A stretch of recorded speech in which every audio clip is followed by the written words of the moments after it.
अब हम आपको वो तस्वीर दिखाते हैं जो हिंदुस्तान के लिए जरूरी, क्योंकि यूक्रेन से जो वापस भारत लौटे हैं प्रधानमंत्री उनसे मिल रहे हैं। गवर्नमेंट हेल्प, हम इंडिया वापस सेफली आ पाए। हमारी इंडियन गवर्नमेंट ने बहुत अच्छी सुविधाएं दी, हमारे लिए फ्लाइट्स अवेलेबल थे, हमें एयरपोर्ट जाने का एकदम आराम से सुविधाएं मिली, खाने पीने कोई दिक्कत नहीं हुआ। बहुत अच्छे से हमारे बाकी सारे स्टूडेंट जो फंसे हुए थे वो कल भी लैंड कर गए हैं, कुछ आज लैंड कर गए हैं। थैंक यू मोदी सर, हम लोगों ने बहुत आराम से हम वहाँ से निकल गए हैं। बॉर्डर क्रॉस करने के बाद इंडियन एम्बेसी ने हमें बहुत ही सुरक्षित तरीके से हमारे कंट्री में पहुंचाया।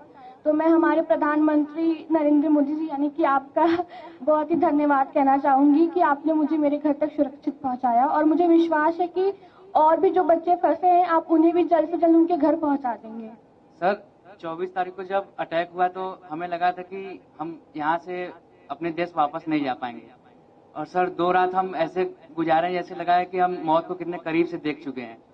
बट सर मुझे गर्व है कि मैं भारत देश का वासी हूँ, और गर्व है मुझे यहाँ के सरकार पे, शराब पे। और सर सबसे ज्यादा गर्व मुझे महसूस होता है अपने तिरंगे पर।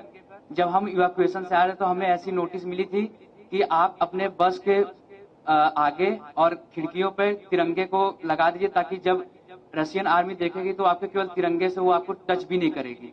और इस तरह मेरे लिए बहुत बड़ी बात है कि मैं ऐसे महान देश में पैदा हुआ।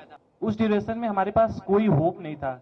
A single hope only is this कि हमारा government and first of all sir specially you sir भगवान के बाद अगर घर में नाम लिया जा रहा था तो सर वो आप थे। मोदी जी हमें बचा लेंगे, अब जो भी कर सकते हैं मोदी जी कर सकते हैं। अब इससे बड़ा हम कुछ कह नहीं सकते सर। पेरेंट्स अब होप खो देते हैं सर, क्योंकि हमें बचाने के लिए हमारे पेरेंट्स कुछ भी कर सकते हैं, पर उस सिचुएशन में sir parents can't do anything, and that time they are all wishing from God and they are always, I have no word sir. घर में 100 बार नाम सिर्फ आपका लिया था कि मोदी जी कुछ कर लेंगे, वो ही कुछ कर सकते हैं, अब कोई कुछ नहीं कर सकता। First of all I would like to say that पहली बार हमने इंडियन झंडे की ताकत देखी।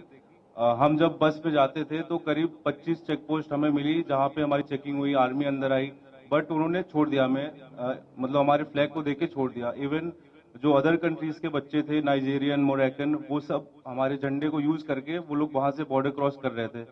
तो sir thank you so much for evacuating us, thank you so much sir. मेरी दादी ने मुझे ये बोला था कि क्योंकि मेरे फादर आर्मी में है, तो उन्होंने बोला था कि तुम्हारे पिताजी ने तो ये वॉर नहीं देखा जो तुम फेस करके आ रही हो, लेकिन उन्होंने ये कहा कि मोदी सरकार जी पे पूरा भरोसा है कि अगर कोई नहीं तो वो तो आपको जरूर ही निकाल देंगे। जब अटैक हुआ था 24 को, तो 25 को हम सारे राशन की लाइन में लगे। हमें लगा कि 1 हफ्ते लग जाएंगे हमें इवैक्यूएशन के लिए, लेकिन हमें 26 को ही मैसेज आ गया कि आज आपका इवैक्यूएशन है। हम बॉर्डर पहुंचे, फिर वहां से हम रोमानियन बॉर्डर को क्रॉस किया, और फिर वहां से इंडियन एम्बेसी ने हमारा बहुत साथ दिया। हमें तुरंत इवैक्यूएट किया गया, फ्री फ्लाइट्स, फ्री एवरीथिंग। मेरे पास तो इंडियन करेंसी भी नहीं थी लाने के लिए कुछ भी। तो हम लोग सो ही नहीं पा रहे थे कि अटैक हो गया, अब हम लोग के साथ भी कुछ भी हो सकता है।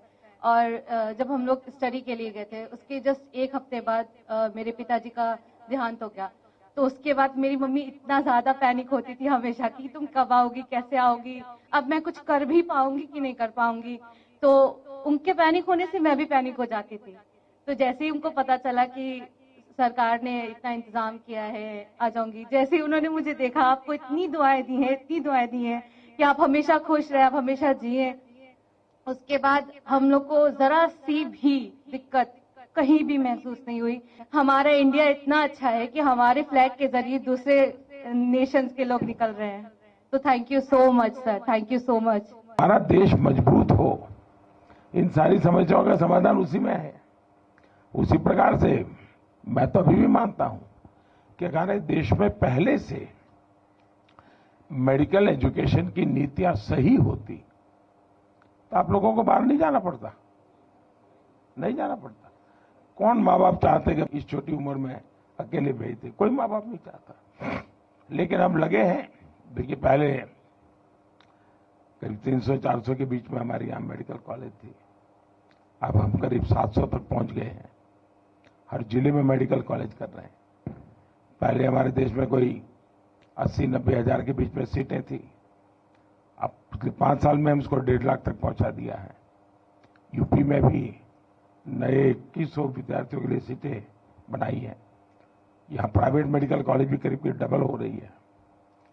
और मेरी कोशिश है कि हर जिले में मेडिकल कॉलेज हो।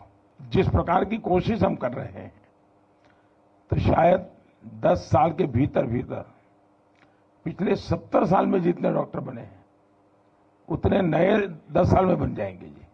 इतना बड़ा काम हो जाएगा, तो फिर बच्चों को बाहर भी नहीं जाना पड़ेगा, मजबूरियां खत्म हो जाएगी, परिवार को भी टेंशन नहीं होगा। तो मेरी कोशिश